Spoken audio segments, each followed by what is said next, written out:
révolution, le 10 août, par laquelle le peuple a vengé la violation de ses droits fondamentaux déclarés en 1789.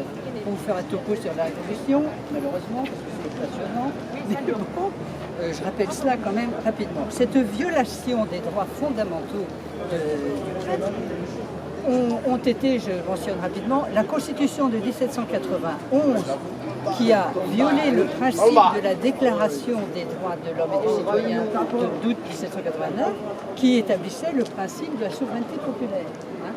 Et la Constitution de 1791 a donc défait ce principe, violé ce principe, violé plutôt que défait, et imposé une Constitution aristocratique qui a supprimé les droits politiques du peuple.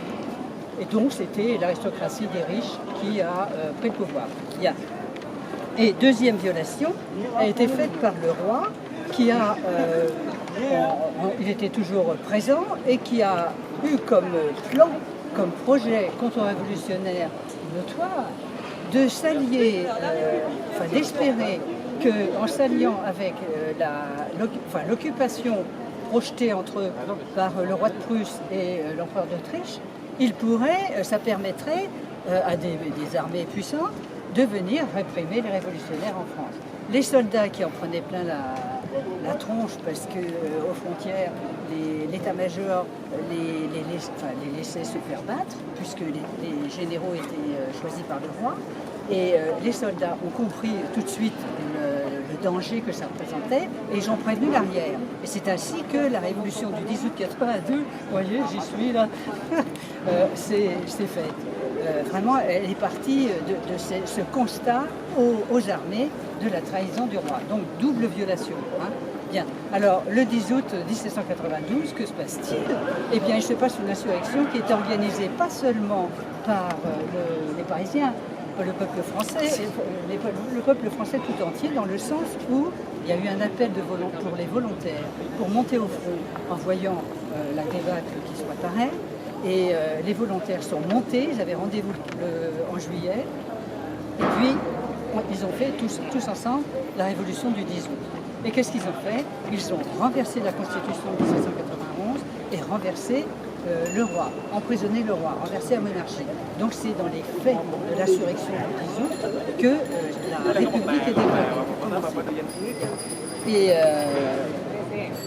donc, le 10 août, la décision qui est prise par les insurgés, c'est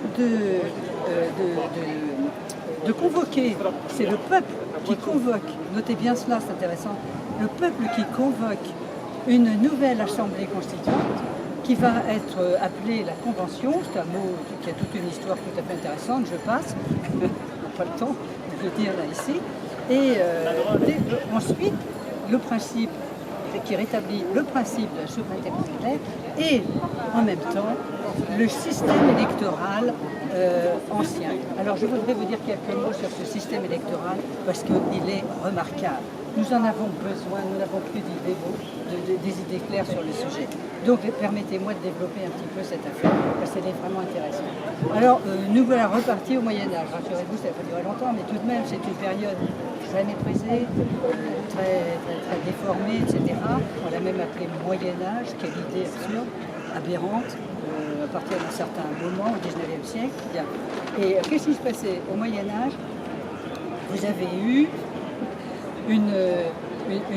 un mouvement populaire extrêmement fort qui a imposé aux seigneurs, à partir du XIe siècle, des chartes de communes pour partager les droits entre le seigneur et les paysans au niveau de l'Assemblée générale des habitants de la commune.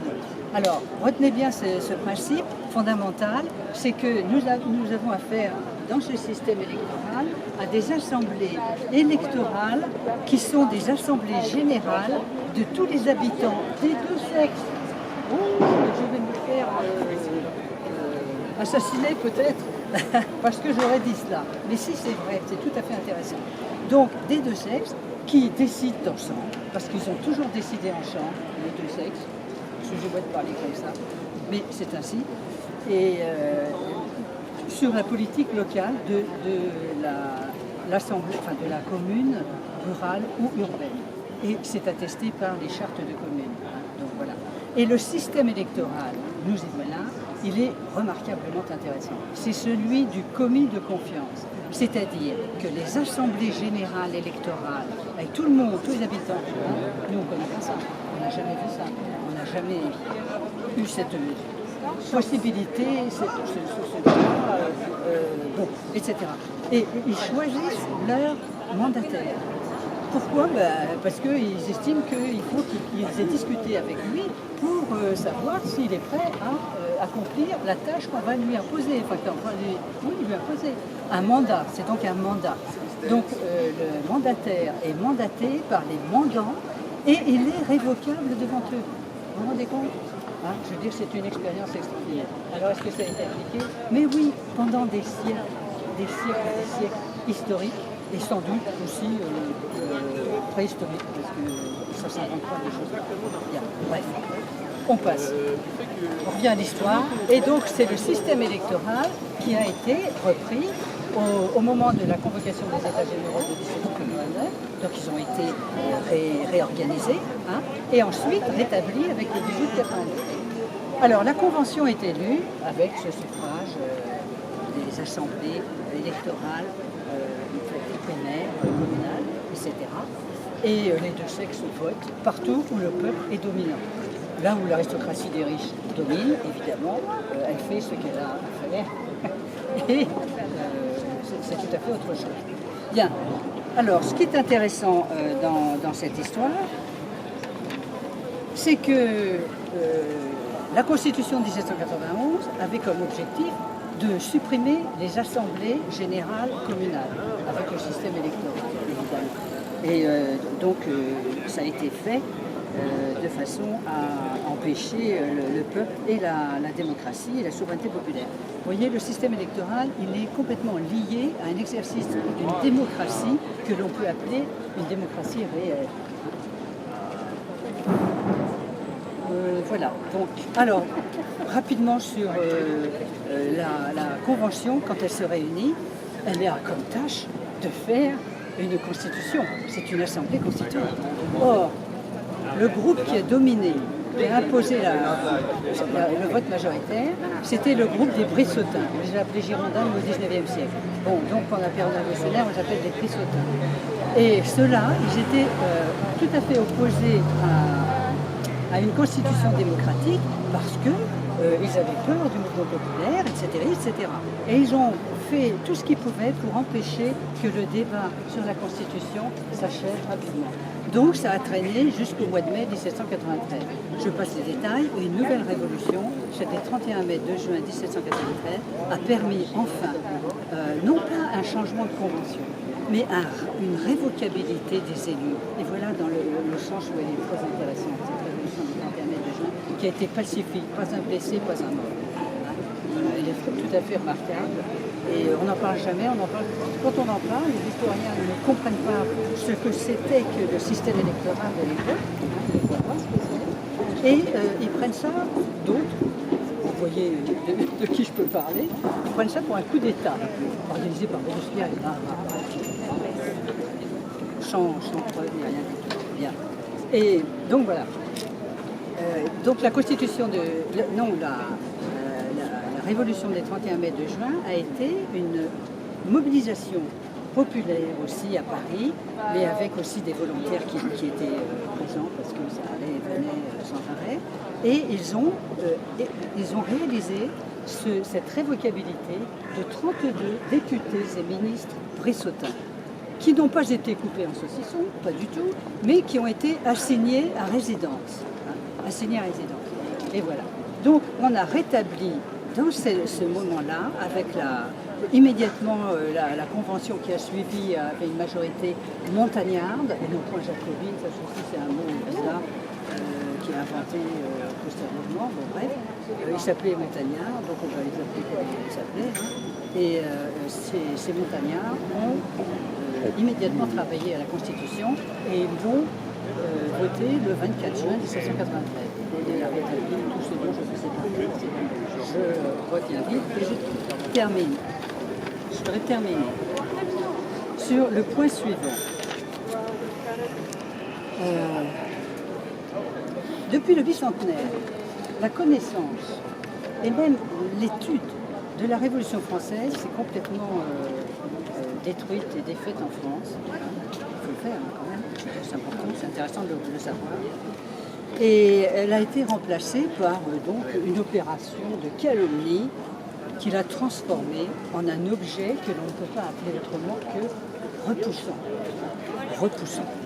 Et en effet, François Furet, que tout le monde connaît, mais tout le monde le connaît, voilà, donc, soutenu par une vague néolibérale qui s'est imposée à cette époque-là, a lui aussi imposé une élucubration fantastique.